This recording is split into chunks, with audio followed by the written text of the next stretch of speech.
let's spread out. I'll do a round robin with everybody and see what we got going on. So let's get you unmuted, Ken, for sure. We're good. Barb, you're going to stay with me. Do you have it recorded? Yeah. Okay. So you have to ask questions. What were they? He said, when did you die? How did you die? Who was your pallbearer?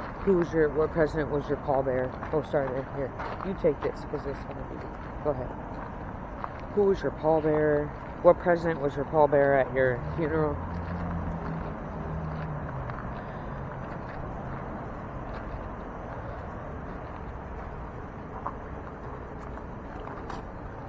So you gotta ask questions, babe.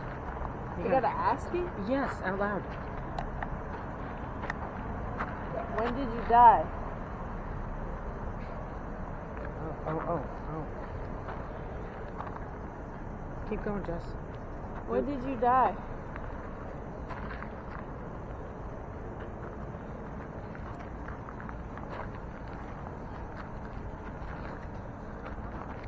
He said that other people could get it. Who was the Pallbearer at your funeral? Who was the pallbearer at your funeral? Let's go this way. I don't want to get into the car. Oh, scratch it.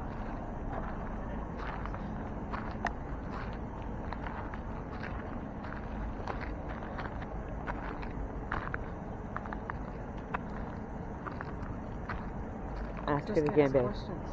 Huh? Ask it again. You Say, don't have to say it loud. say who was the pallbearer at your funeral? Who was the pallbearer at your funeral?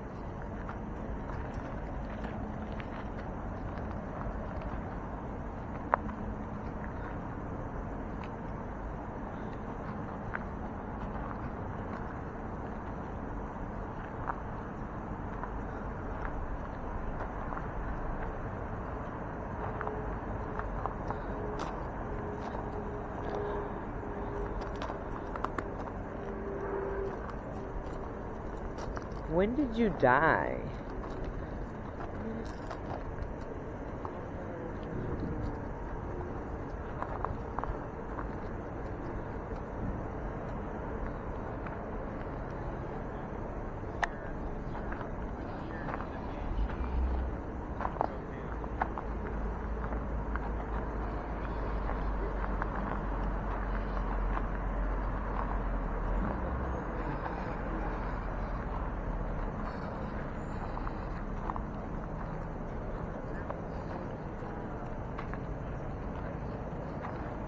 We can ask, like, how old was she when she died?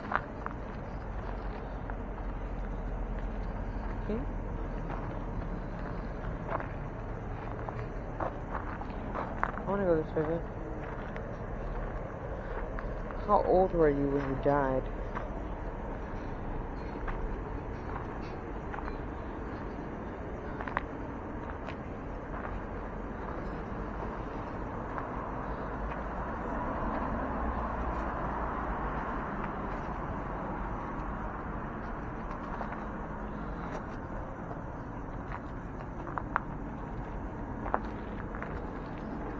Uh-oh.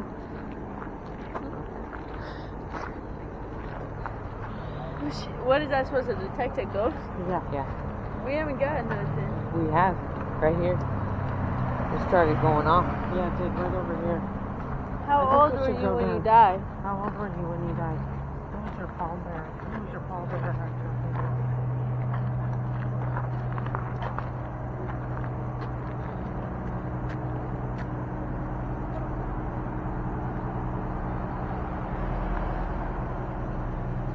And what is this When did supposed you to detect?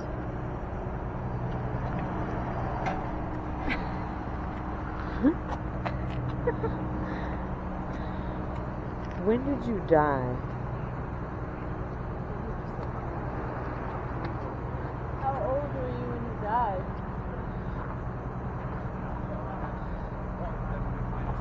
You're beautiful.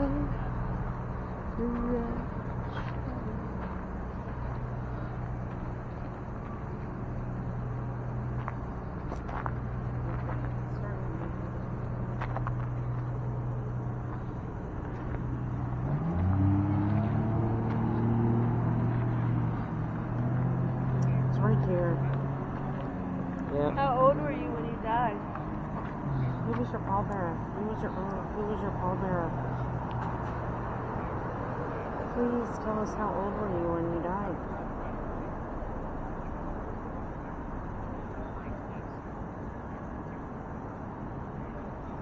How old were you when you died? Who was your pallbearer? Are you hearing anything on the... Well, he did say it could go to the other one. Yeah. It could, yep. Yeah. Who was the pallbearer when you died? When did you die? It's that pallbearer question. Every time you ask that, Who it was goes the pallbearer when you died? Who was the pallbearer when you died? Tell us, please. We can't hear you. I would... Oh, it went up to 5. It went up to the red. I would video around, like around us.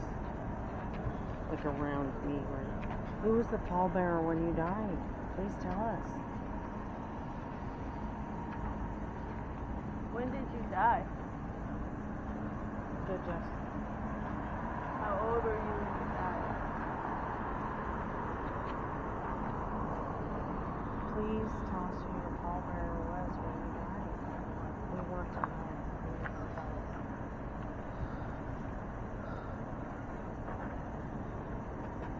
Come on, Eliza. Come on. Here we go.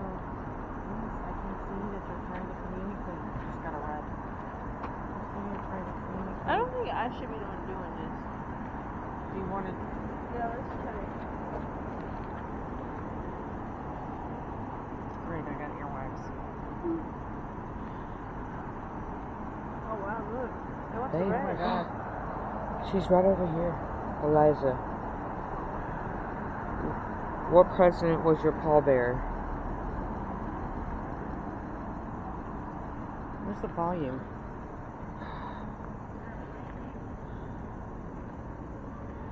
Come on, Eliza. There we go. Okay, stand up.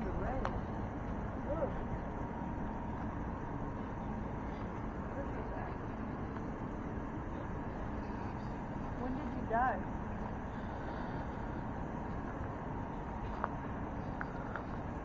How old were you when you died?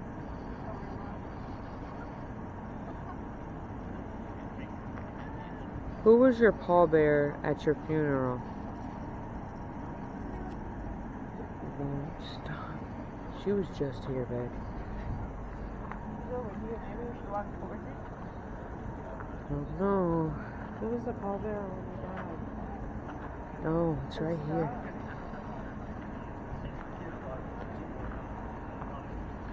What president was the pallbearer at your funeral, Eliza? Jump on it. Alright, so you definitely have at least a 15 to 20 milligauss. Have we seen it go all the way to the red? Yes. Yes. Okay. So that still kind of lines up with what Steve has over there. Because he had a 22 milligauss. Have you heard anything out of that spirit box yet between the Not three of you? yet. I just... It's not easy to do, No, just so you know. Yeah. Like I that is just took this over, so... Okay. Did you guys hear anything I while you didn't had know. it? Okay. Again, it's the hardest job out here, just so Yeah. you know. That's why I give it up.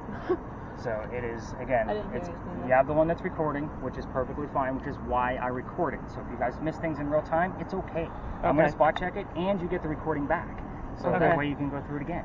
Okay. With much better earbuds than the cheapos that I gave you. Right. So, but yeah, let me do one more quick round robin with everybody just to see what's going on. Things are starting to click. It'll start to make sense once I regroup everybody. So, Okay. I'm just going to do one more quick and see what everybody has, and then I'll regroup us to where we started. Okay, And I'll show perfect. you where it's at. So when this gets like up here, that means there was a sphere?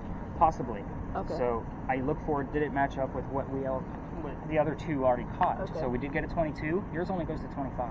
Okay. So again, it matches up. So Okay. it's a good possibility. Because again, there's nothing electrical in here. Yeah. So you're too far away from that electrical pole for that device to be able to pick it up. Like it would actually have to be touching it. So that's how sensitive it has to be. It's got to be like within inches of it for it to be able to pick it up. Okay. Yep. So that's kind of the mentality behind that. It was going. And you're Yeah, still, it was. still recording. Still which recording. is As good. soon as I touched Right? it. Yep, I can see the blinker in the front. Great. So with yours, just like the other camera I talked to, just make sure nice slow movements. Okay. Because I watch them in double time.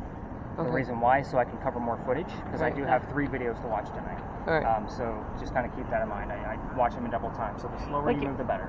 So Alright. when it's like red, should she be kind of like panning around, or She should ask them to step away and watch it go back to green. she should what? Ask whoever them, it is to yeah, step away Step away. and go back to green. Okay. Yep.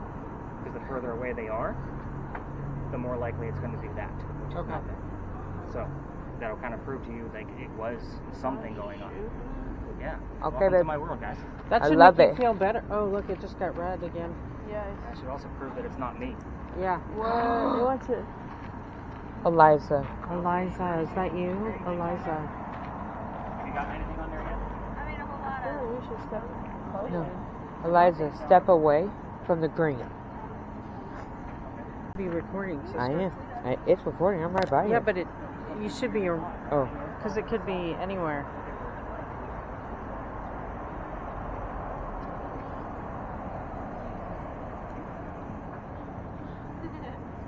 Eliza, who was your pallbearer at your funeral? What president was it?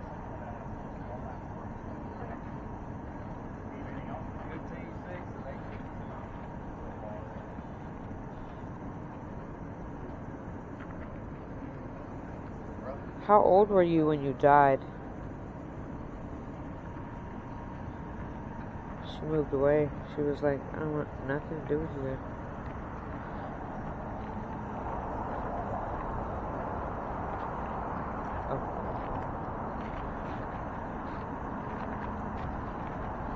Eliza,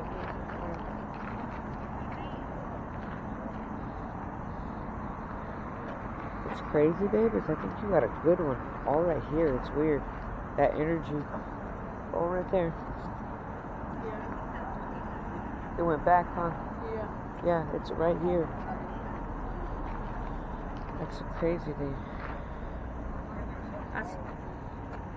ask questions, because that's how I'm going to catch them. How old were you when you died? Oh, hell no.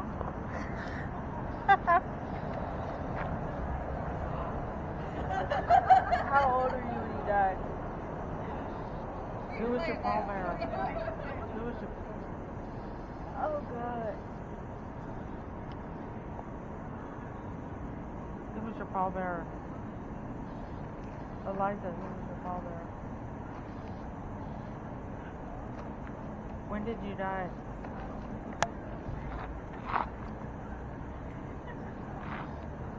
When did you die? How old were you when you died? How old were you when you died? Alright, he's saying come back. Thank you, Eliza. Thank you. That was crazy. wicked cool. That was crazy.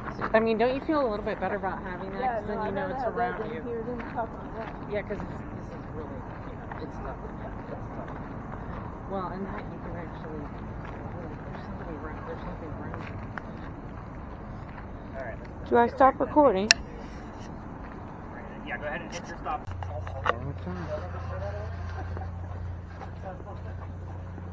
Diagonal. I would like slowly Diagonal go. alley. Diagonally. Diagonally. Go ahead and put yours on mute. We didn't really get much out of it. Have you guys heard anything out of your spirit box? I'm hearing, I just can't hear all the words. Okay, so you haven't made anything out clearly. Not clearly yet. Anybody else hear anything from their spirit boxes? Chelsea, anything? Who else has one? Where at? Jeremy, anything? Nothing? So Barb, you want to do a hard reset on yours like I showed you? We're going to start yours off fresh in here. And any words that we have out of yours, Angie? Alexa. Turn on the lights. Congruism? No, it's Aim and Did you hear something about I'm here to stay? aim and Oh, chest. Do you guys know where you're at? Does anybody know where they're at? Didn't they call this Dueler's Alley? Dueler's Alley. Okay. All right, perfect. All right, so we'll kind of huddle around a little bit. So if you guys are, I mean, again, we'll make a big circle. And again, this is where we're going to stay for this location. We're only going to be here like maybe 5, maybe 7 minutes. In the event that we have passers-by, we either get really close or we split the seas, let them pass by. I'll stop talking. If other tours start to come through here, they're either going to come through that ivy wall because there's steps right there, or they're going to come in the exact same way that we came in. So just kind of keep that in mind. For those of you filming, again, be very discreet. So if you're already filming, perfect. So Chris, you might want to turn yours just like down one way or the other, so that way we don't just have footage of legs, if that makes sense, because you're going to have purple stick legs all kind of through there. All right. So, yeah, see how I want you to kind of point out. Damn it, I'm getting you guys screwed up again. Jessica. Oh, why? You can just call it Brittany and I'll be Jessica. It's fine. One of the young ladies, go ahead and hold that up and show how like it's already kind of had that. So Steve, can you see that? Steve, Clint, can you guys see how hers is already kind of steady? Yeah, it's the highest it's ever been. Yep. So that's going to be at a 15. What do you have right now? 3.5.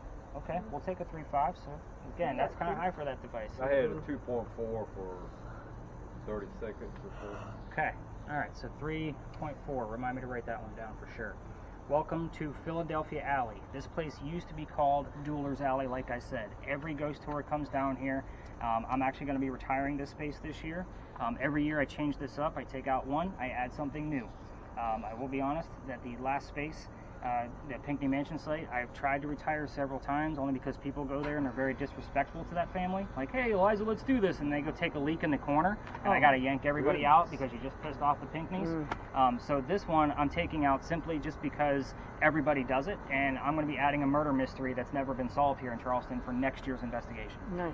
So that's going to be, if you're going to be doing this year after year, that's kind of what I do. Every year it changes just a little bit. Now, there's that yawn again. So, I'm sorry. with that said, Dueler's Alley. Every ghost tour tells the same story. I'm going to be giving you a few extra details because you're ghost hunting. You're not on a campy, you know, cheesy marshmallow kind of ghost tour kind of thing. So let's get into this. Now, I just heard something. The story goes, a doctor moves down here from Rhode Island. His name is Dr. Joseph Brown Ladd. For those of you listening to Spirit Boxes right now, if you hear the song Brown Eyed Girl, it's not coincidental. It's part of the doctor's name, and we get it here all the time. So just kind of keep that in mind. Dr. Ladd moves down here from Rhode Island because he's supposed to get married to his fiancée, Amanda. Amanda just inherited a bunch of money from her dead parents. So she has an attorney helping her out with all of this cash flow. The attorney thinks that Dr. Ladd is just after Amanda's money. So he tells Amanda, get rid of the doctor. So he moves to Charleston to prove that he's not after her cash flow. On his way into town, the coachman that brought him in set him up to be robbed and killed. It wasn't a good start to his stay here in Charleston. Somebody was walking by. His name was Ralph Isaacs. He's seen what was about to happen. I'm going to stop on Ralph. Ralph has the same initials as where the doctor came from. Where's my Ouija board device, Barb? So you're going to be looking for the letters R.I. because we get it here all the time. This place is the exact reason why we even have that device. We were getting the letters R.I. on regular spirit boxes all the time, like somebody was trying to spell something. So I bought that device to verify it, and we've gotten it about half a dozen times in the past 6 months. So take that for what it's worth. Ralph tells the doctor, dude, I know this guy. He's going to try to kill you. Come with me to 59 Church Street. I have friends there. You can rent a room from them. You'll be safe and good to go. Doctor took him up on the offer, and they became friends. The longer the doctor stays here in Charleston, the more money he's making. He's proving his point that he's not after Amanda's money. Amanda gets wind of this. She's moving down. They're going to be married. Dr. Ladd became known as the Whistling Doctor. What I will tell you is that every haunted city you will ever visit in the future will have a cliched whistling ghost. Ours is a doctor. I'm just going to point that out because every haunted city has one. Now, with that said, Dr. Ladd and Ralph go see plays together. They can't sit next to each other because the doctor makes more money. That's just the way the hierarchy works here in Charleston. He gets better seats. So one night, after seeing Richard III, they're walking home talking about the new actress here in town. Dr. Ladd thought she was great. Ralph didn't. They start arguing over her, and then it turns into Ralph insulting the doctor's fiancée, Amanda, back home in Rhode Island. It gets very ugly, and they go their separate ways. I already told you Ralph has friends around town. He goes to the newspaper. He puts an ad in the paper telling the whole city of Charleston what he thinks of the doctor. Kind of a, you're a disgrace to society kind of thing. Doctor saw the ad, but rebutted with, let's go to Dueler's Alley. We're going to settle this. Somebody's going to die. Keep in mind, this stupid argument started over an actress. Now, they came down, they took their 10 paces away from each other, they turned, the doctor pointed his gun in the air and shot. He did not want to kill his friend. He just wanted to have the courage to show up, which is often what happens at a duel. But Ralph has his one bullet. Where do you think he put it? In the chest. Doctor. Where in the doctor? In the chest. Well, again, Wasn't in the chest. in the It head. aimed at his chest, but it ended up in his kneecap. Kneecap. So the That's doctor way didn't die. He fell to the ground. His friends picked him up, took him home to 59 Church Street, where he dies 10 days later after refusing medical treatment on November 2nd of 1786. I'm going to point out two things. First off, it's 1786. Second, he's a doctor. He refused medical treatment because gunshot wounds were a lot different back then, and he probably just thought he had lead poisoning. He probably tried to bleed it out himself, but obviously failed because he died. Now, every ghost tour in town is going to tell you to listen for the whistles as you walk through here. Luckily for us, we should have 3 cameras running, plus my voice recorder. If we're going to get a whistle, it's going to show up in one of those areas, but it'll also show up on spirit boxes in the form of a whistling part of a song with the word doctor immediately after it. I get it all the time. Or we will get the word whistle. So again, take that for what it's worth. We've gotten all kinds of things that relate to Dr. Ladd. Now, if you're going to try this on your own, because the alley is long, I can't take you all the way down there because I've actually been booted out of here, and we're going to talk about that in just a minute, because that's the fun part of the story. Dan's ears just perked up back there, so he's like, how the hell did Nick get in trouble? So if you're going to try this and turn on your voice recorders from your phone and listen to it later, just keep in mind every local knows the story. Anybody walking up and down Cumberland or Queen Street throws a whistle down the alley. I do it every night. So when I'm done with your guys' data, my office is over here. We passed up my garage. I have to pass the alley, and especially since I got to run out of here, I do it every morning. So here's how I got booted out of here. This will also show you how I kind of piece all these stories together for you. This alley didn't always go all the way through the way we came in. There was a wall about halfway between us and Cumberland Street. The reason why? This is where they kept the livestock for the city of Charleston. They got to keep it all in one area. It was called Cow Alley back then. This was before Dueler's Alley. So that means the bricks on the other side of this alley are older than the ones you're standing on. Those are sun-dried bricks from slave children. If you've been to some of our museums here in Charleston, you may have seen some of those fingerprint swipes in some of those bricks from slave children at the museums. However, at the end of this alley, there's a full handprint from a slave child. And I used to take my groups all the way through here. Not to get something paranormal, but to show the history of how far we've come from slavery. I don't care about the diversity of my groups. We all need to see it. However, November 26th, 2020, my entire group of 10 is huddled around that brick, waiting for something to happen, which I treat that brick the same way I do a grave. That kid's not there. That's the last place you're going to find him, right? So I'm trying to shoo them along, and I'm trying to be respectful to the beautiful mansion at the end of the alley. So I didn't realize I was out of bounds. The new owner of that mansion came out screaming. My daughter was on the tour that night and thought it was great because Dad's getting yelled at. So we moved on and got away from that gentleman. And the next day was Thanksgiving. I don't tour on Thanksgiving because I worked in retail management for a very long time for the very biggest retailer in the world. You guys can all put that together. I used to piece together the fight for towels on Thanksgiving, so you guys can all now piece that together now. However, the next day was November 28th. The dates are relevant. I'm going to get to it. I called my partner that next morning and I told him what happened. He laughed at me just like my daughter did, and he said, "You're not allowed to go down that far. You're only allowed to go down halfway. That's the restriction for tours that time of night, or you got to reroute your group." So I told my group that night, it's Black Friday, I'm sold out again. I don't believe in the next story, but we got to go up and around the corner. I'm a vampire guy, not a pirate person. Obviously, we're going to be talking about pirates next, in case you didn't pick up on that. So before we left, somebody with a spirit box, here's the name Anne. I didn't tell them which pirate we were going to be looking into. The famous female pirate Anne Bonny. So, oh shit, maybe we will get something. So we get up there, I told them what little bit I did know about piracy. Remember, very little time to research and come up with some kind of piece of history at that location. Somebody else with a spirit box, here's the number 300. I don't know what that means. I write it down. I do the research the next morning, and turns out we were there November 28th of 2020. Anne Bonny's trial for piracy was November 28th of 1720. Mm-hmm. We were there on the exact 300-year anniversary of her pirate trial. Now, you guys, some of you gave me like, oh, that was really good stuff. I was pissed off. Let me tell you why. I have a master's degree in creative writing. Even when I'm doing this or fiction writing, I still need facts and data, especially when I'm doing this. Pirate stories come from pirate lore, which was written 100 years after the alleged events happened during the golden age of piracy. So I've read more books on piracy than I've ever wanted to in my entire life, trying to make sure like what we're doing out here, because we are in Charleston, you guys want to hear about pirates, and obviously we're getting activity. So it's going to be legit. Everything comes from a minimum of 2 resources. The next location, obviously, is going to be. I'll tell you why we're there, and give you a very fun history about piracy in Charleston and about Anne, and then we're going to explore the space like what we did at the Pinckney Mansion site. It is a very popular ghost tour area. We may see other tours up there, but we just stay out of their way, that kind of thing. And then obviously, hopefully, you're going to be getting clues from Philadelphia Alley here as well. So before we leave the space, has anybody seen or heard anything that I need to know about before I tell you about the gate behind me? Nothing at all? Going once? twice. Wait, Where's seen or heard what? like on your devices? Oh. Because some people are listening, I can hear spirit boxes running, which is common. I'm not offended at all that some people are like, nope, I don't want to hear the story, and they put both earbuds in. I'm like, yeah. I'm curious, why is this called Philadelphia Alley? So, good question. Because So we're from that area. So, this is named after after dueling became illegal and truly stupid. So they couldn't like keep this name, Dueler's Alley. They named after a city that helped us out of one of those many fires that I told you about. And Philadelphia actually gave Charleston a shit ton of money. So they said, we're going to pay homage to you by giving you the name of an alley. So that's why it's named Philadelphia Alley. Interesting. Okay. The gate behind me before we leave the space. Remember I told you that the alley didn't go all the way through this way? Yes. So this gate, in the event there was a loser to the duel, this is where they used to bring the loser, the dead guy, through this way to drop the body off on the cemetery on the other side of this wall. The reason, otherwise, they had to go all the way down to the end of the alley and then double back with a dead body to bring them up to the cemetery. So they made this little easeway. The wrought iron gate was probably put here in the early 1900s, if I'm guessing anything about our ironwork around here, but you can see that the archway is definitely part of the original wall. So, anything else crazy that may have been asked or seen? Any other stick figures up there, Christy? Other than up on the building to the right that I know is always there? Oh, really? No, the building to the right of where you were shooting. Like the little mausoleum up there. Like we always have an outline of the mausoleum that kind of pops up from time to time. All right. No readings, Steve, Clint?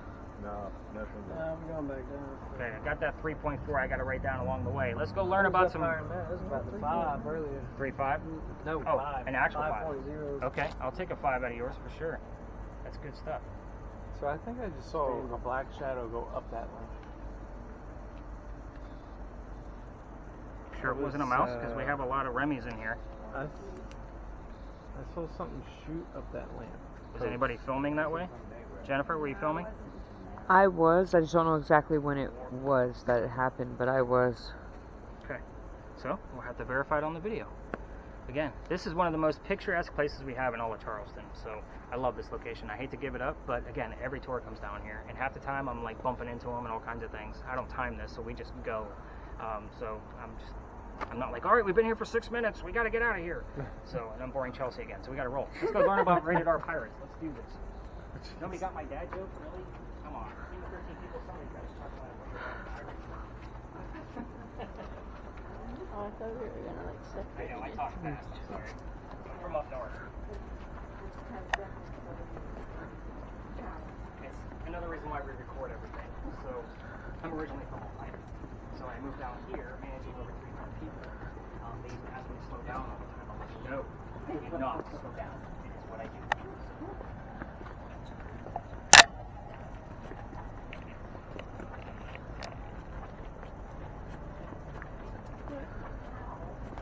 Okay. Very long story, but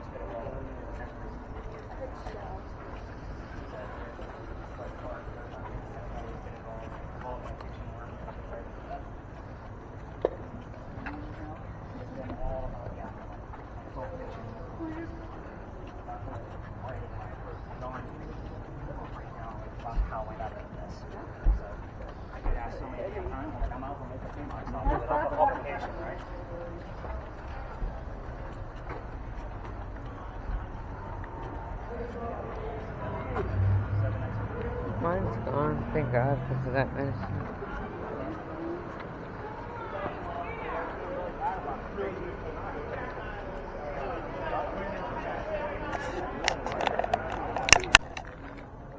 oh yeah, it doesn't get any better on a full moon when it's sitting right next to St. Philip's. Anybody with it, if you guys want to stop and take pictures, take your pictures.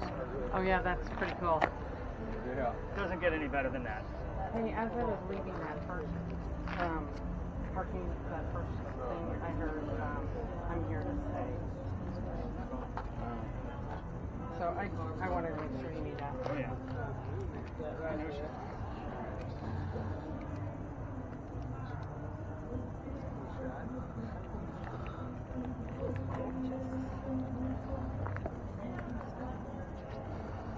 Everybody's getting their pictures.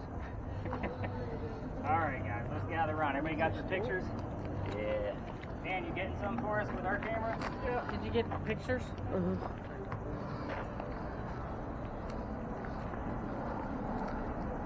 You have a long story.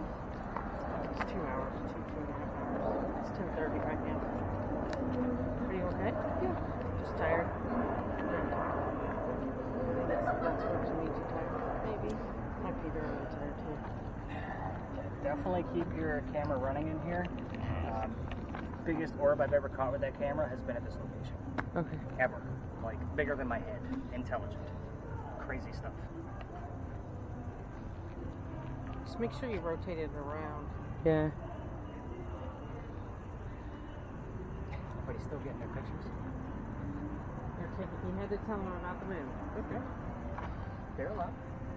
I didn't tell them, like, it's just a cool scene to me. No, it is cool. It is really, really cool. Especially with the cloud. Mm-hmm. Is this our last stop? Nope, we got one more after this.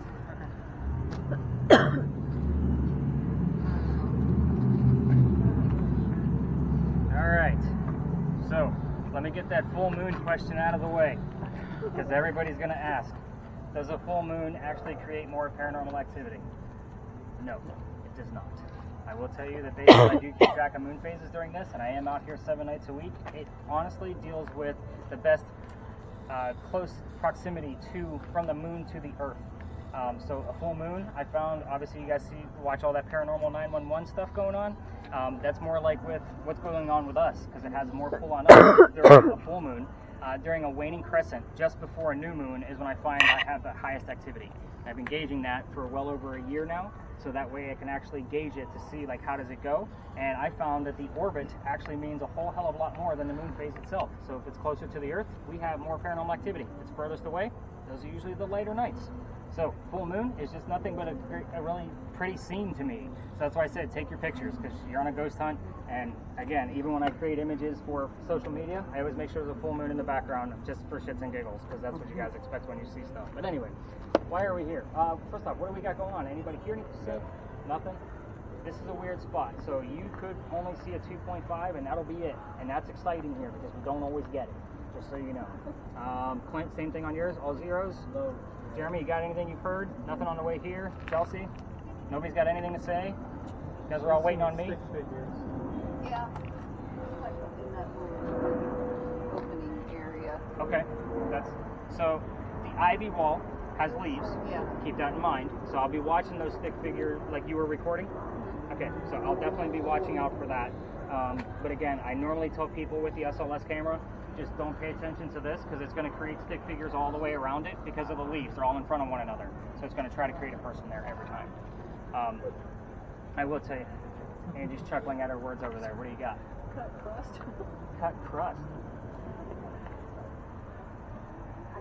Well, my first thought was loaves of bread because we're going to be talking colonial days again. So, but that's weird. That's a weird phrase. I don't think I've ever seen that as a phrase. Is it one phrase?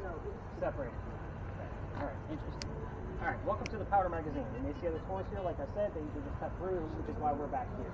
We're going to be discussing that little tiny building up front with the crosses on it, which is what everybody else is discussing as well. Those are not crosses, but they are part of the reason of why we're here. Those are earthquake bolts. You guys haven't taken other tours around Charleston yet? And they haven't explained them to you. They're basically turnbuckles. So it looks just like that on the other side. If we have another earthquake, like what we did in 1886 that I've already talked about at the very top of our night, you can tighten those turnbuckles and it'll tighten the building so it doesn't incur any further damage. That's the idea. It's a good one. It just doesn't work. So just so you guys know. The only reason I bring them up is because that's the first set of earthquake bolts that Charleston ever put in. The reason why is because that is the oldest government building in South Carolina. It was finished in 1713. We are here because that building was being constructed at the same time that Anne Bonny was coming here to start a new life. This is what I call a familiar. So for those of you that watch TV shows, you've seen the Boo Buddy. That's the teddy bear with the K2 meter in it, right? So they use that to attract a child ghost because the child would recognize it as a toy. Think of this as the same principle. Anne Bonny would recognize this building because it's from her time period. We don't have many buildings this old. This is going to be a 50-50 fraction if she's going to be here at the same time that we are.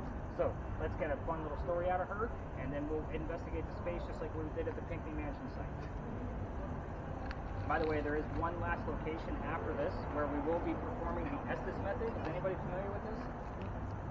Nobody's familiar with the Estes method. Oh man. Wow. Okay.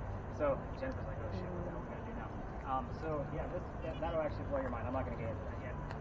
We'll talk about that before we leave, just to get you guys a little prepared, because we're gonna be working together as a group, not separated. All right. 1713. The building took 10 years to build. Does that sound like our government? Small building, 10 years? No, not at all. I'll answer that one for you. But anyway, follow me. There's a couple of twists in this piece of history. We're going to start in 1708. Young lady moves here from Ireland. Her name is Anne Cormac. She comes here with her father and his mistress.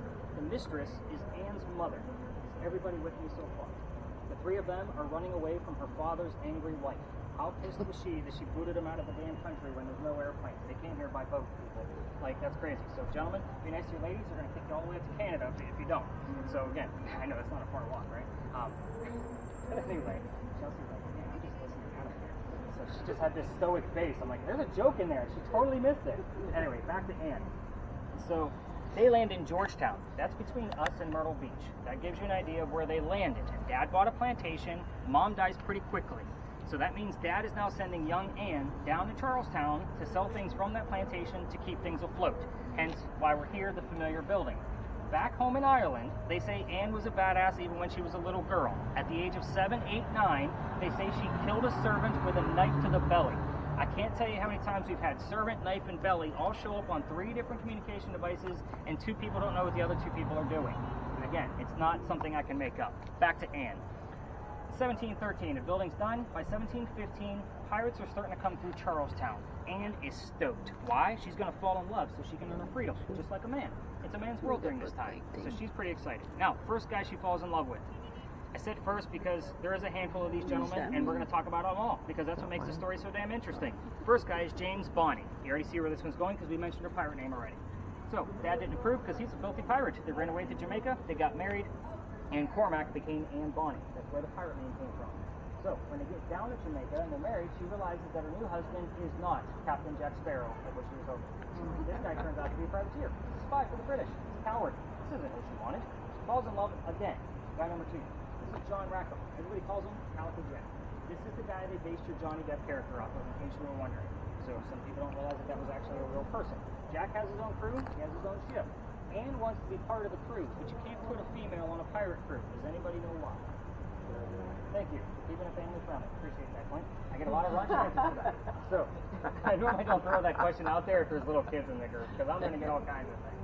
But anyway, it is bad life. So, he makes a deal with her.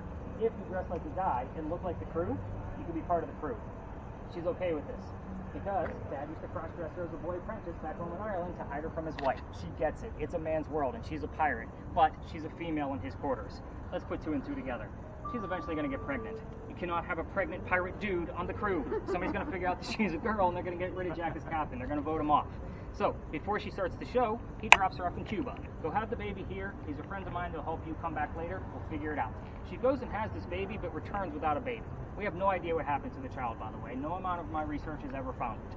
Now, Jennifer's getting a little queasy over there. She's like, man, there's a lot going on here. Wait, it gets worse. Now, she comes back without that baby, but she's dressed like a female. This makes Jack pretty pissed off. And to make him even more pissed off, she's going to go flirting with the pirate crew that Jack just captured. They're down below deck of the ship. So, guy number 3. Guy number 3 turns out to be a female, dressed like a guy, to be part of the crew that Calico Jack just captured. Now we have 2 females, dressed like males, on the same ship. Her name is Mary Reed. She went by Mark Reed to become a pirate. So her and Mary became friends, possibly lovers. We're not going to really know for sure because of the time period and obviously the legend and lore. But the British find out where they are. They send a fleet of Navy ships to come take down one measly pirate ship. The rumor is that Anne and Mary were the only 2 pirates not drunk enough to come up and fight with 1 bullet flintlocks. They don't know how to use the cannon yet. They haven't been pirates for very long. So, obviously that's not going to work out. 2 ladies with 1 bullet guns against the whole fleet of ships? No. They get arrested. As they're being arrested, she looks at her captain in bow, Calico Jack, and she says, I'm so sorry to see you here, but if you would have fought like a man, you wouldn't be hanged like a dog. The word dog shows up on your communication devices a lot, by the way. The judge, he wants to see the 2 men that fought back on their own so valiantly. He's already tried and hung Calico Jack a few days prior, so they're dead and gone. So the two ladies go in front, they reveal their gender, hoping to save themselves. The judge doesn't give a shit that they're female. They're still pirates. He's still going to hang them. We plead our bellies. Was the last thing they shouted, because you cannot hang a pregnant woman in 1720. It's illegal.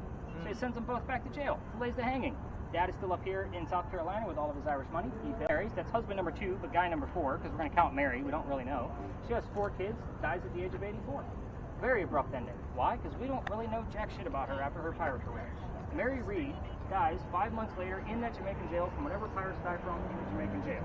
Now, use your imagination. Most books would tell you something simple like, fever. Do we have something going on over there? I see she's like pointed at the angles of the camera. Is it like on the roof of the building? Yeah. It's the angles of the roof. Yeah. I see Oh.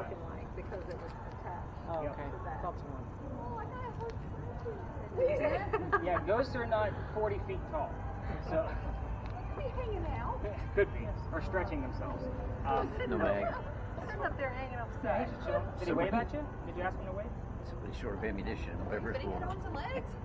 He's going to try to do that every time. I talked to the developers of the app to make sure we weren't getting all those false positives and I can identify them. But Mary Reed, you can use your imagination on her death. Again, most books tell you something simple like fever. No, Nick. Turn that dial back a little bit, counterclockwise. Okay. Let's make that death of Mary Reed pretty romantic and call it scurvy. Why the hell not? I'm not going to assign questions here. This is not a prominent English woman that we have to tiptoe around. You can ask whatever the hell you want to. Sometimes you got to kick her in the shins to get her to answer. However, I will tell you a few key pieces that I left out of the story on purpose, so at least you had something to work with. And Clint, you seem like you're very apt to the whole pirate story. Like, she was verifying things with you. Like, is he right? Is he right? And you were like nodding your head. Okay. I just didn't know if you were like hip to pirates or something. So I left out the name of Anne Bonny's parents on purpose, so you can ask about her parents' names. That's the father and the mistress. The name of Calico Jack's ship, I did not tell you what the name of that was either. The city where Anne grew up in Ireland. So I didn't even mention anything near that, or the color of Anne Bonny's hair. So there's 4 questions for you. Everything else is up to you. I cannot prove what happened to the baby. If you're going to go after those questions, that'll be a real-time moment for whoever the listener is only. So kind of take that for what it's worth. So EMF meters, I usually get excited only on the back half of this lot because the parking meters and 2 electrical poles on the ends. So kind of keep that in mind. But again, usually this back half only is where I'm excited if we have numbers. But everything else, let's get those cameras running. Let's get Ken unmuted. So let's get to work. I'll be doing my round robins. We'll see what we get here. Andy, how's your work record?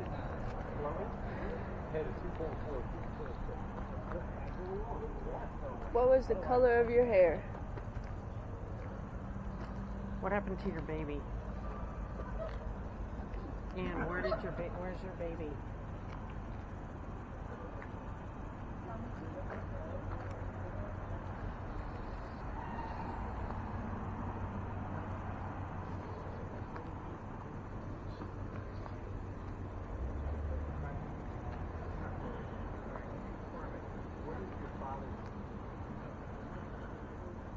What color is your hair?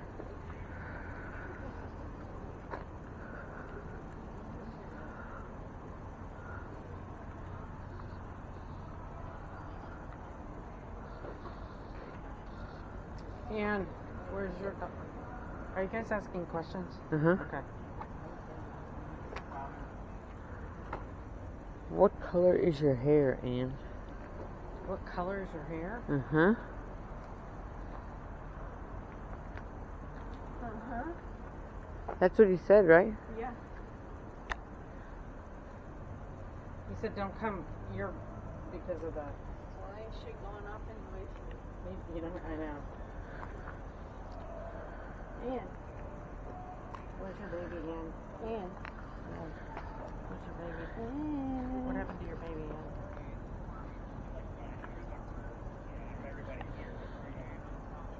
She is kind of creepy.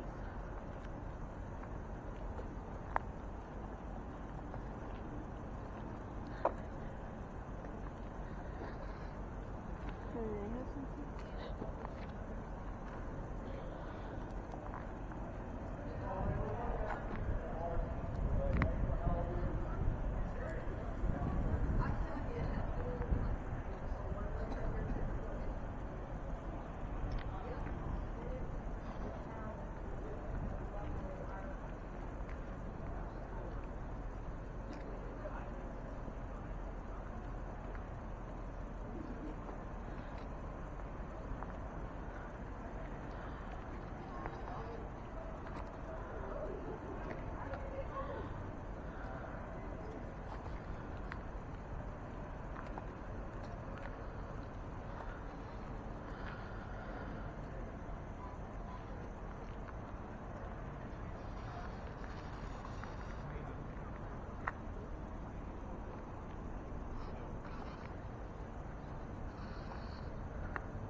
What color is your hair, Ann?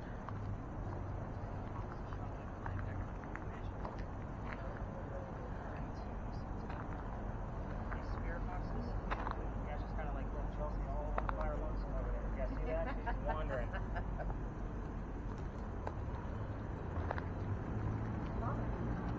Nice slow movements. You got it. Chelsea, you got anything?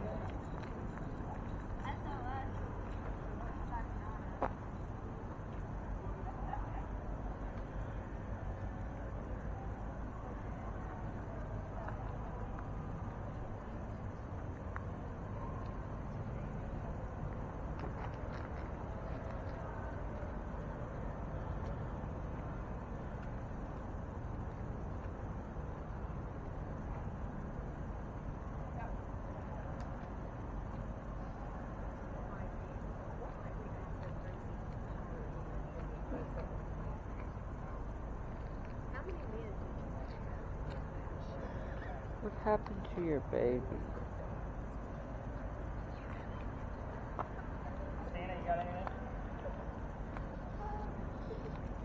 You got anything? Yeah, they were asking what color was your hair, and it said yellow. And then we were asking about what happened to the baby, and I said he'll be here. It was not yellow. I know. I didn't think that jive. That's Makes actually, sense. it's relevant to Dr. Ladd. I'll talk about that. Okay. You're actually hearing. Yeah. Does it sound like No, it's just like it'll. The words, certain words will come out real clear. I'm getting shit on this motherfucker meter.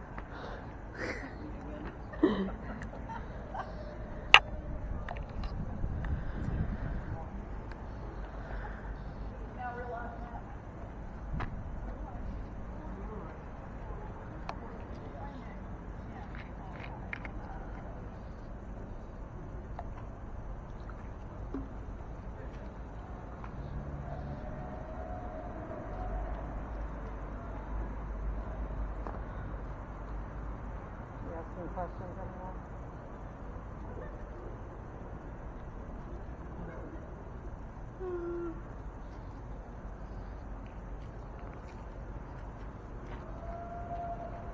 Oh, look. You see that? Oh, aren't you not supposed to point it at that? Oh, What'd you see? Didn't he say not to point it at that? facing each other. Oh, okay. Facing each other. There's, What'd you see? I saw like a little stick figure up there. Move over here and get over. Like, up towards the wall.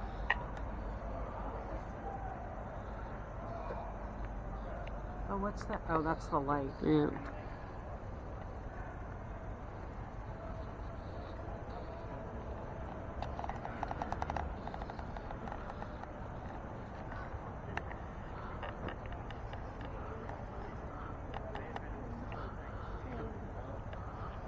I want to hear what the yellow was that I heard. Oh, for sure. What happened to my baby?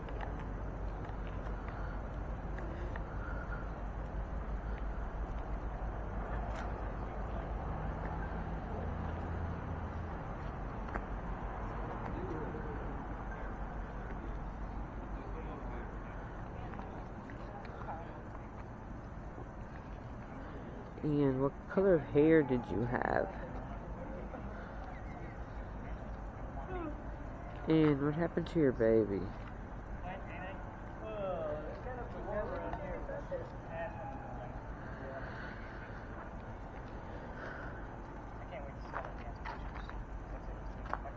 How many pictures we got? The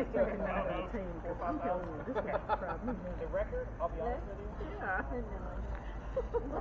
870. Like, it was like, and that's usually the only thing I go through every single stitch of it. And especially she took a bunch of dark pictures. It's literally took hours to go through. You're a kid on this calls. Like, you're lucky I love what I do. So, Christina, anything else? I see you got most of your buds out of this. I got nothing. more words?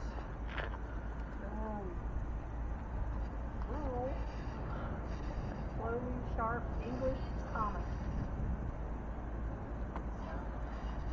Is there any other names that make sense with the English? Because Mary Read was an English pirate too. So Think. You think it was? it's definitely a floating type thing. I'll be honest, when I first looked at it, I thought it was a kitchen sink. But now that you say it out loud, I'm definitely thinking, because we do get a lot of aquatic terms here. Oh shit, babe. There we go. But if you have a lot of aquatic terms, like the word sink, And fish, all of these, you're not type of here. watery type It's terms, okay. there's at least That's a few. okay. It's a big stretch, but it is, it can be there. I've seen that before too. So again, this location is a hit or miss. Chelsea, nothing else out of yours that you heard? Yeah, it's non-stop. It's not an easy thing to do. I'm not hearing all this shit. I ain't hear shit. Christina's getting pretty good at this. Have you got anything else? No, I was hoping when you guys started talking, maybe something would pop up. Okay. Who else haven't I chatted with? Anything out of your camera? I know it's a small cam that I don't always follow up with in real time. He's testing the building. I love to keep forgetting the bunk. I just turned 17. Okay. We got 13, then we have the year that the building was finished. You guys can see where I put these clues together.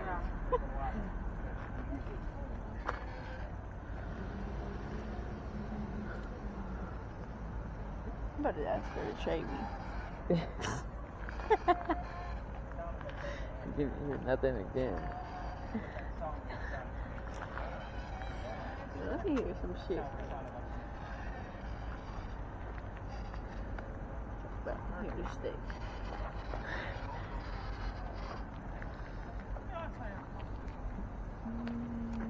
Ooh, 34. 34. You're hearing numbers. How are you hearing that? It'll just clearly stop and it'll say 34 years. 34 years is what it said. Yeah. Yeah, it was just at one time, so the standing It's weird, like it. Let's try. Are you sure? I want to hear it. You have to. It'll just be as clear as day. Tell them that you heard 34 years. I mean, I gotta believe you're catching something, but have you seen anything? No. But I mean, would you? I wouldn't. You wouldn't? I don't think I would. I think I'm you'd have starting to think you wouldn't either.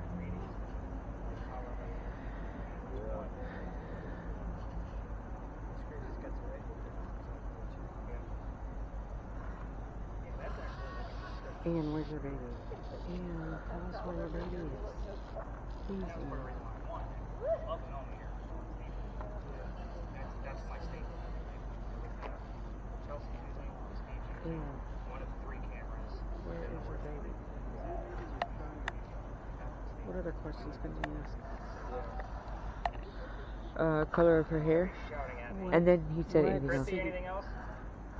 What? Alright, I'm gonna call it on this one. This one's pretty 30, light. I had 34 years. 34 years. I don't know what that means. I don't either. But I'm gonna write it down because that's a very specific number. Yeah, it was. Horse? I heard my husband. Oh. I was asking about where's her baby. Well, I asked how many men she had and which one she liked best. So maybe her husband. Yeah, she's like, my husband, and that covers all of them. Like that fucking bitch. Who knows? Maybe Jack was 34 when he was home. Yeah, I don't know. It was just very clear. One word that's going to luck. Lucker. That's it.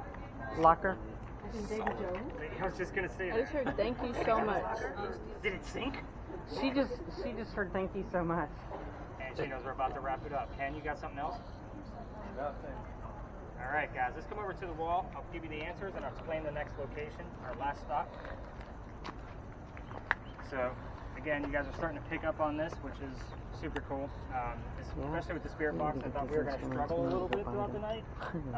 I'll be honest, probably the most exciting thing for me, only because I haven't seen it put out this way before, is the number 7 and 10 times immediately after it. So that to me right now is the most exciting thing. I don't know what's going on with your recordings right now. So again, right now I think we did okay at the Pinckney Mansion site. We did get a couple things relative to Dr. Ladd. We got the city where he's buried, which is Alexandria. he heard it plain as day, and that's a lot of syllables for his specific spirit box. He didn't ask that direct question, but the color yellow, when you were asking about Anne Bonny's hair, you were probably looking for a color, but I will tell you that the address where Dr. Ladd lived is a bright yellow house. Oh, wow. So we probably have something else in there. We do call it the Thomas Rose house, so the phrase rose shows up here all the time as well.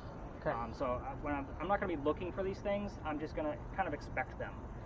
Again, I don't look for anything. Whatever happens when I'm going through this stuff is what happens. Because again, I'm not like searching. I have a kind of a process. I just do this minute, then that minute, then that minute, and just kind of keep a tally. So we have more things about Dr. Ladd here than anything else. So that's kind of I mean, we do have sink and then Davy Jones's locker over here, right? So it's kind of cheesy and campy. But I will tell you that when I gave you guys that heated warning at the top of our night, this is one of the reasons for that, this particular location. I always take my groups to the back so I stay out of the way of the other tours. So about 2 years ago, I got my team in the back. This was our last stop. We still have one more to go because they changed this. But the kid next to me, and I say kid, he's like 21, 22 years old. He's fainting. It feels like this. There's no reason for this kid to be fainting. He's white as a ghost. I have to pick him up by his armpit so he doesn't hit his head on the ground. His boyfriend picked him up from the other side of him. We brought him over to this wall, got him some water. He's feeling better. I then told them the history that I've already told you. They were perfectly fine. I spread everybody out, tell them to go have fun, last hurrah, and these two guys pull me aside and say, Nick, we have to tell you, we are 2 transgender males, meaning I had 2 females dressed like males. Oh, wow. Just like Anne and Mary in the story on the tour. I just got chills. This is the weird shit that I see and why I give that heated warning every single night. So psychics and mediums, when they're on the tour, most of the time they kind of proclaim that or self-proclaim that, and I make sure that they don't get a spirit box where they have to listen to it. The reason why, they already get their own messaging. I'm not going to mess with them. I've seen them pass out too many times. And they don't tell me that they're a psychic or a medium until they're on the gurney on the way to the emergency room. So that's why I had you guys show up early and send you guys all the texts that the big party of 8 did not get. So that's why I usually have you guys show up at that time, so I can kind of get my feels out for like what's going on with you guys. Are you just here to have fun? Like I was asking you guys all kinds of questions. So let's go over the answers for Anne Bonny, and then I'll explain what the hell the Estes method is, because you guys looked at me like I had 3 heads, which is going to be awesome. I can't wait for you guys to hear what I'm about to tell you. Anne Bonny, one of the few pictures you can find of this young lady where she actually has a shirt on. The reason why, she used to bare her breast to show men that they were just killed by a woman. You have to remember that she was wearing male pirate Hell garb. yeah. So it was kind of like a, hey, Woman power. kind of mentality. Oh my goodness. I get a lot of teenage boys on this tour. I don't need angry moms. You guys get my point of why I showed this picture. The names of her parents, William Cormac, Mary Brennan. This was not another subliminal trick with the Mary Reed and Mary Brennan. We just happen to have 2 different Marys in the story. Mary Brennan was a servant for the Cormac family. Now you can all guess how Dad met Mom. So yeah, put that one together on your own, because that's another 30-minute scandal. Anne grew up in Cork, Ireland, so that was the answer to that. So if you were asking about that question. And Calico Jack.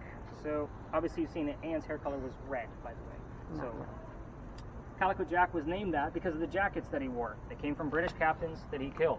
Now, his father was a tailor, which means textiles were very important to the Rackham family. Calico Jack basically translates to fancy jacket. That's where the name comes from. Some books will tell you that it was actually the start of fancy pants. Doesn't make a whole lot of sense to me with a name like Jack. So I'm going to basically go with the fancy jacket. It could go either way. The name of his ship was called the Kingston. I do not expect the word Kingston to come out of any of your spirit boxes other than the one that Jennifer and Ken are using. The reason why is because Kingston is not a normal Charleston radio term. The word king would suffice here. What color's the big red barn? Blood. I'm good with that, right? So same thing with the word king, especially if it's a direct answer. Ken's device picks up more disembodied voices than any of the other ones that I've ever used. So kind of take that for what it's worth. I would expect the full word Kingston of 2 syllables to come out of his. So that's the answers to this location. Let's talk about the Estes method. So the next location, 2 people are not going to know the history of that space. They're going to sit on a bench while I take the rest of the group about 20 feet away and teach them the 5-minute very quick history of what I know about this ghost we're about to hunt down. Those 2 people, one will be blindfolded and have noise-canceling headphones over top of their earbuds of a spirit box. They will be channeling the ghost that I will be interrogating. Now, they will basically be talking to me as if I'm having a conversation with that ghost. So, with that said, I normally kind of strategically place some of these spirit boxes. So, I would say, Chelsea, you were kind of struggling with yours a little bit. So, I think it's normally the two red ones that I go with. So, I would say out of the three people out of this group, you guys need to determine, because all three of you did pretty decent with listening to it, so figure out who's going to be blindfolded. So kind of out of that whole mentality. Not right now as we walk to the location. Okay. The second person, they added something to this Estes method. And by the way, they call it the Estes method because it started in Estes, Colorado at the Stanley Hotel. They added virtual reality and artificial intelligence. Here's how this is going to work. The secondary person is going to be using a VR headset. And they're going to have my phone in there that's going to use the magnetometer of my phone to create AI images, and that person is basically going to be telling us the images that they see in real time in hopes that it's in correlation with what one of these three young ladies is going to talk about in real time. So it is very interesting. I've yet to have an image come up twice because it is AI generated. These images have never been created before. If you're unfamiliar with AI, I can tell Bing or any other AI generator of something I want specifically for social media, like, hey, give me a picture of 14 people standing around a circle with a building in the background and a full moon and a very tall church steeple, and it'll give me 4 options of what to choose. Social media. Boom, that's how I do it. I want you to think of this whole method as the person that's using the VR, the ghost is telling my phone what to show that person. That's the easiest way to explain it. So some of you look very confused. AI is a new thing. So it's an interesting piece. You will get all of the images back, and you will see them before we actually part ways. It is our last stop, just so you know. But we will be working together as a team. Those of you with cameras, you will be filming the entire thing, just because we want to get the best footage possible. So with yours, Brittany, you're going to be filming basically the entire thing, whoever has that camera, because it's not going to have the stick figure over top of the person, and it's going to be much easier to see than the thermal imaging. So, again, if somebody wants to volunteer for that VR piece along the way, by all means, you can let me know. We're going to be going about 2 blocks. I haven't really chosen anybody for this because it's such a large group. So I did choose the one group that's going to be blindfolded, only one person. And then, of course, between the rest of you, you guys just let me know who wants to try the VR thing, and I will make that happen. Blindfolded? What do you do? Angie's already, Just like, listen. she volunteers as tribute, everybody. She has done it. She was so. going to get volunteered anyway. She was voluntold then. Got it. All right, so Angie, for sure, kind of see how this goes, and then we're definitely going to be keeping track of all of the other devices. We have gotten triple-digit EMF readings at that location, so I may send you and Clint on a kind of a quick lap after I give you the history, and I'm getting the other 2 ladies set up. So that way we kind of see if we actually are going to have anything going on or not. All right, let's go blindfold some people. You guys ready for this? You guys got really quiet on me for that one. So I was kind of like, oh my God, what's this guy doing? Before they're going to come through here, I don't like for them to see that I'm blindfolding people and stealing my ideas. So we're going to stay in just like this around them. I will not take any notes, simply because I will be keeping track of their breathing to make sure both ladies are okay. I have had to tap people out of this before. So it can get very disorienting, but we will only keep them under for 10 minutes. So that is the time limit that I will keep. That's the only thing I'll keep track of, time for when we are together. Now when the first time I came in here, this is the new space, which is why this is so short. So I only brought 2 people in here because it was in November. I started investigating the new space for the year right after Halloween, right after the busy season's over for me. So I get my smaller groups and we kind of explore different locations and see what's going to work for the following year. The young lady using a spirit box walks in and here's the year 1828 and the name Henry. I was using the digital word list that Dan now has. So with that, I had the name Tim on mine. This bust behind me is Henry Timrod, born in 1828. I shit you not. So, well, hot damn, there's my ghost. So here's how his story goes. He's a writer and he's sick through most of his life. Those are 2 main things you need to know about him. Being born in 1828, he's old enough to go fight in the Civil War. He goes to fight for the Confederates. So he's out on the battlefield, but his comrades realize he's too sick to fight. They sent him home, knowing he was a writer, and said, go be the voice of the war. Go tell people what's going on out here. He came home, started writing poetry about what was going on the battlefield. He became known as the Laureate of the Confederacy. It's a pretty prestigious title if you're not familiar with the writing world. So just to put that in perspective. A couple of years go by and he has a son. The son's name is Willie. He's born on Christmas Eve, and he dies 9 months later. It's a tragedy for him and his wife, Katie. He stops writing. His college friend realizes he stops writing because he's not publishing for the newspaper that he's supposed to be working for. That friend was Paul Hayne Hamilton. He's another poet from Charleston. He says, go out to my cottage in the middle of Columbia. That's in the middle of the state. He says, go use my cottage and get back on track. Leave Katie behind to mourn on her own with her parents. he goes out there and writes his last words. His last words were, "Beholder of brief mortality," meaning, "Dear person with short life." And then he coughed, and it landed on the page in a blood stain. He had tuberculosis. Now, he died right there on the page, pen in hand. Just keep that in perspective. And his last words, "Dear person with a short life." Henry was only 38 years old. What I will tell you is that blood stain looks just like a man writing at his desk. They show this book one day a year. We call it the Blood Book here in Charleston. They show it at the Charleston Library Society. You have to be a member of the society to be able to go see the book in real person, but the internet's beautiful. I'm going to show you an image of this last page that he wrote, and then we're going to go talk to Christina as if she's Henry Timrod.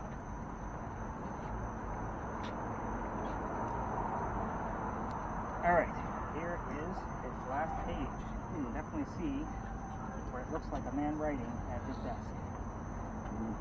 I'll zoom in a little bit. Yeah. I mean, it's a head, shoulder, arm, whole 9 yards. Good creepy story for us to end with, right? Yeah, I was really excited about this when this came about because there's a million monuments in here. I didn't know what we were going to find. This coming about and then actually getting answers out of the Estes method, I'm pretty stoked. Now, this can go one of two ways. It's either going to go really well or really bad. Bad in the sense that Christina's just going to be saying a bunch of silly shit that might be answers to my questions that aren't going to make any sense to, obviously, the story at all. It's just going to be silly. And you're looking at me horrified, Jennifer. So it's just like, oh my God, this is nuts. So again, you may want to pay attention to how I teach them how to tell me what's going on. So that way, in case you wanted to experiment with this on your own, by all means, you'll have the right tools to be able to do so. All right, let's go talk to a ghost. Let's do this.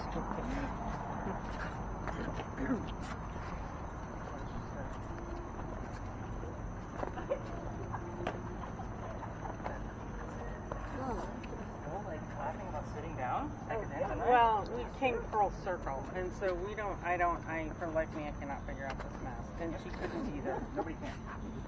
I just figured I'd give you guys like a Rubik's Cube for 5 minutes and see what happens. That's kind of what we figured. Yeah, and then he said Batman, and I was like, Batman, his eyes you can see, and I'm supposed to be blindfolded. Batman. So, ear holes right here where my fingers are. And then that'll go over your eyes. So don't put anything You realize Batman could see? Nah. Oh, okay. That's a blind. Yeah, that was really upsetting to us, just so you know. Wow. That's the reference you guys are going with? That's a lesson you guys learned all night? We're overthinkers. We are overthinkers. That we have the same superpower. Yeah. Which obviously you didn't respect because I'm a Marvel guy. Does that tell you anything? Not many people respect that anyways. Okay.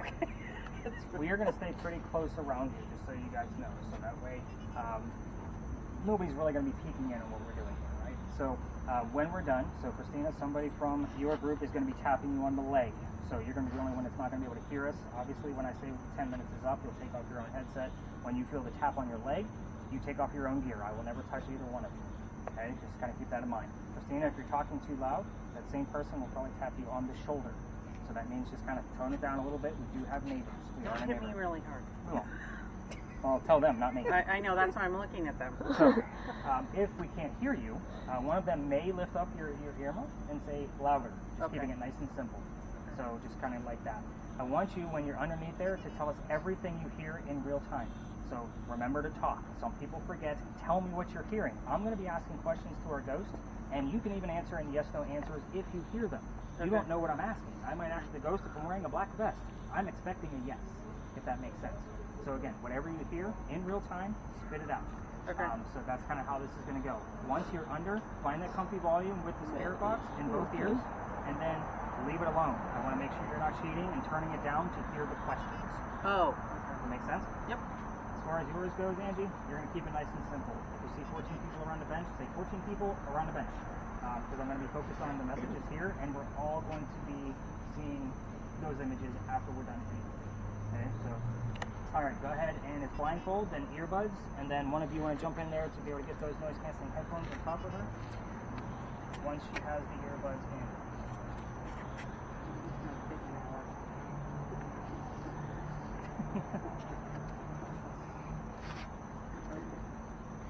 Where's my... Have you ever used VR before? No. So this is not going to be 3D in your face, just so you know. It is just going to be a 2D picture floating in front of smoke. You're going to tell us everything that's not smoke. I just put that smoke in there so you guys don't fall asleep in blackness. So just, yeah. Never return. I know, The void is called. I'm putting it here. I'm putting it Get started. I see it goes too.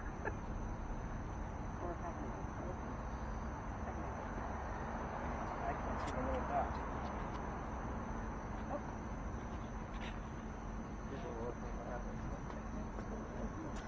It's falling right behind us. It's so close.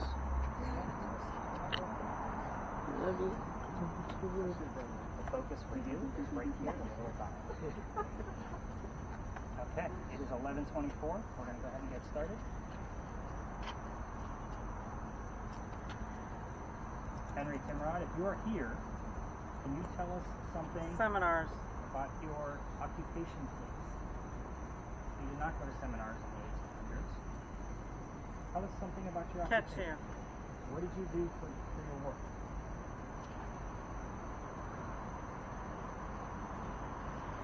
Bruce. Not a carpenter. What do you got? Henry, we're using Would you both be able to pieces see of something equipment on there? tonight. Do you want to show us what you want us to see, or tell us what you want us to hear?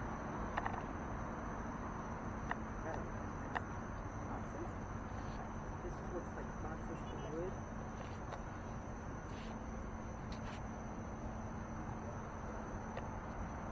Henry, Go. we're not leaving. We just started. Henry, I'm trying to keep it simple tonight. Let's go with something in real time so we can verify that you're here. What church is across the street? What church do we have? What's the white church across the street? The answers can come up on your other devices too, so that's especially the watchers. So Barb and Dan, like you two, have the extra that can be a supplement. And that is St. Michael's Church over there. Gone for the weekend. You're not gone for the weekend. Henry, Precondition. Step. let's go straight into something else since you want to be silly about things. Let's talk about your wife. Can you tell us your wife's name? I'll even take her maiden name as part of an answer.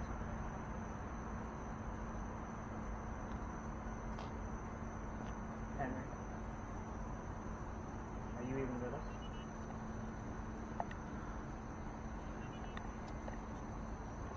Homeless child.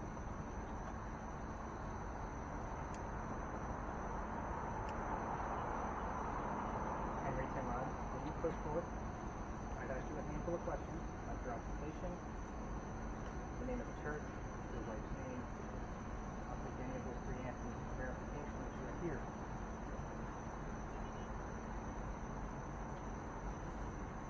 Any EMF readings at all? Bible. Nope. Bible. Close but no cigar, Henry. I want the name of the church. Depending on the pattern. It's across the street. You've told me several times for verification.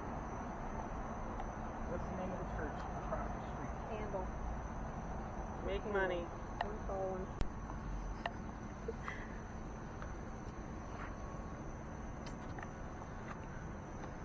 Henry, let's go back to your wife. Can you tell me the name of your wife, please?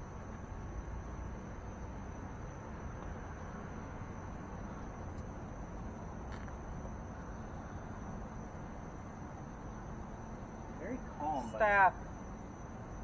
Belonging to our staff. Henry.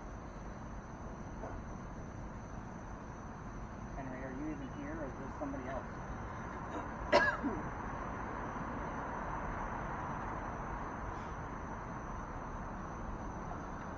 Room 60. It's been almost 5 minutes before he has that thought process. And he's trying to tap away at the images to his fingers. Second commitment. You said captain? No, Oh. she's tapping her window. Occasion. Henry, You can hear all kinds. you gave us 2 numbers. Let's talk about how old you were when you passed away. Talk to someone. How old were you when you passed away? Was your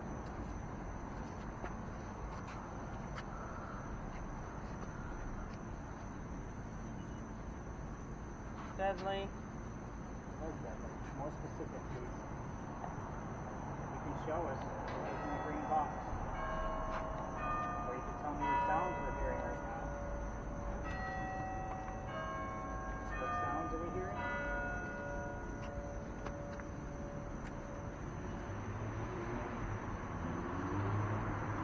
Listen. We did listen. What did we hear? What sound did we hear? What sound came from the church?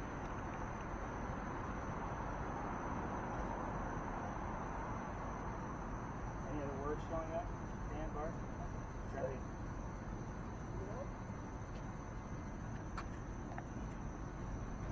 Not feeling like we're having any success, so you guys have that thought. And I like the word listen. I believe. I would like to have something further than that. Henry? Questions we've got so far. The name of the church? The sound? Enjoy the mercy. Wow. The sounds it makes, the name of your wife, the name of your occupation. Limits. Are you limited on what you can tell us tonight? Does it not feel like a conversation at all?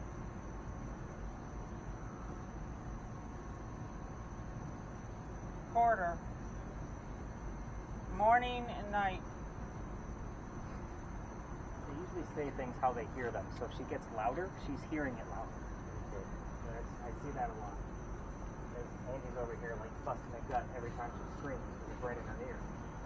Evidence. We're looking for evidence. Henry. Fine jewelry.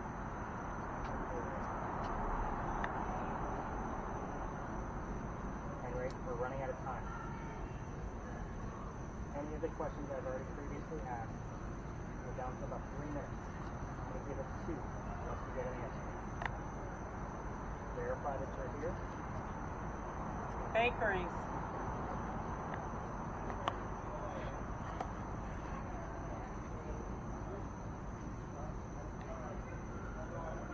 Try. We're trying to get answers. I would prefer to hear things about your wife. In the forest. Trees. Anything specific about that? Belt. Tool. Phone.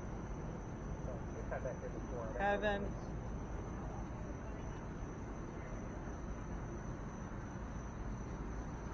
Henry, we're going to say goodnight to you. Can you say goodnight back to us?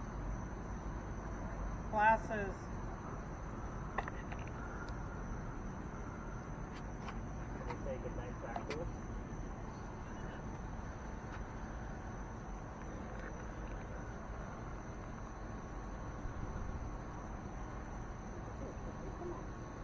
I know, right? Teacher. Are you talking about your wife? Is that how you met her? Can you tell us how old she was? He actually was her school teacher. She was only 16. She was one of his students. That's how he met her. It's vague, but I want something more specific. That's why I like to go after the name. How old was Katie when you met her?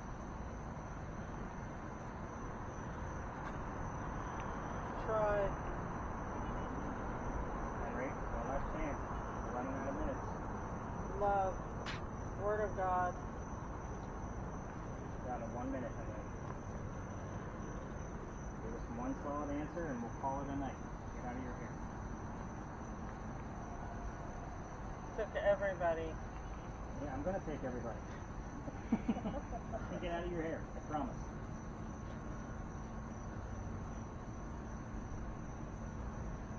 Henry going once, going twice, You need to make your home. and telling us to go home. Let's tap her out of here. Angie, go ahead and rip that thing off the base. Take a look at these very short images that you have. I don't know what the first one was. You guys are like super silent. You're creeping me out a little bit. Like I got 12 people at my back. I'm like, what's happening right now? Alright, so let's look at these images. I need you to not get up. Sometimes people get a little disoriented. Yeah. I didn't feel too good. You alright? Yeah. Just Alright. nauseous. So here's the forest that she saw. Pretty basic stuff. You guys can huddle in on this because it doesn't zoom in. So Not a whole lot going on here. I've seen this here before. I don't know what it means. Where do we need to go? 2 candles, 1 tall, 1 short.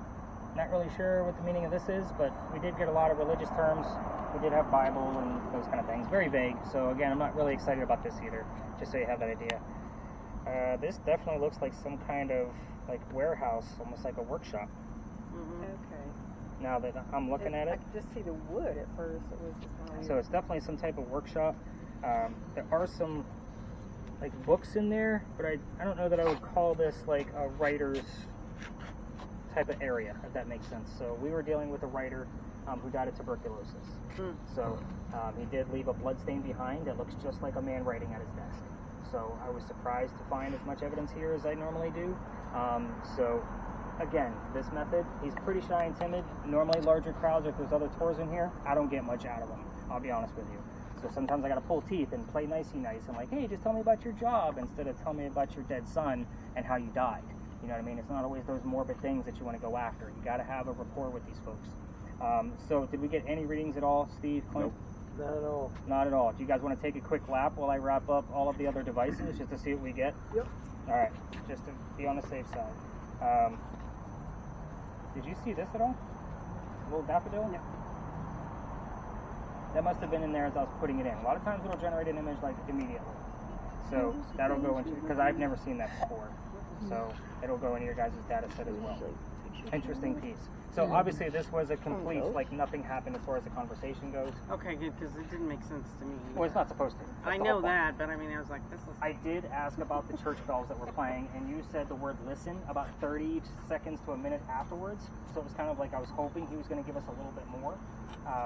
But again, we didn't get anything else relative to those church bells. And I ask about the church bells all the time because we've had it spelled out on the Ouija board before, B-E-L-L-S, and we've had it on the digital word list.